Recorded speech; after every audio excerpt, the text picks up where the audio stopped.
नमस्कार, तुमचं स्वागत आहे माझ्या यूट्यूब चॅनलवर. आज आपण बघणार आहोत उपवासाची मखाना खीर. तुम्हीही कंटाळा आहात का खिचडी खाऊन? तर ही खीर नक्की ट्राय करा उपवासाच्या दिवशी. तर चला बघूया मखाना खीरसाठी लागणारं साहित्य. आपण 1 बाउल मखाने घेतलेले आहेत. अर्धे बाउल दूध घेतलेलं आहे.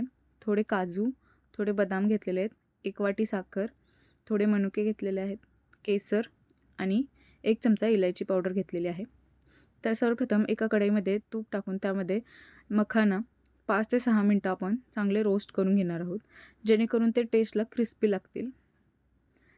5 ते 6 मिनटं मंद आचेवर त्यांना रोस्ट करून घ्यायचं आहे. रोस्ट करून झाल्यानंतर एका बाउलमध्ये काढून घेऊन थंड होण्यासाठी ठेवून द्यायचे आहेत. बदामही आपण तुपामध्ये रोस्ट करून घेणार आहोत.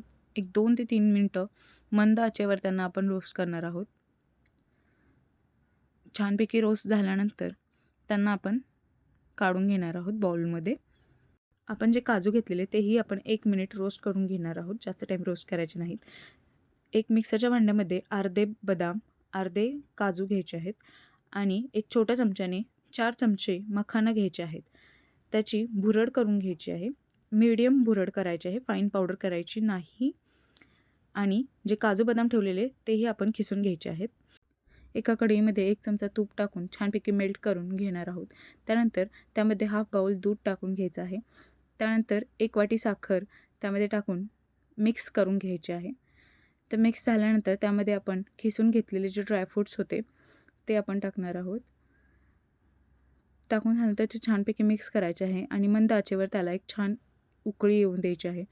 यामध्ये आता आपण जी मखाना आणि ड्रायफ्रूटची भुरड करून घेतली होती ते टाकून घेणार आहोत. त्यानंतर थोडंसं केसर, इलायची पावडर सगळं टाकून मिक्स करून घेणार आहोत. तुम्ही मनुके तुमच्या इच्छेनुसार टाकू शकता.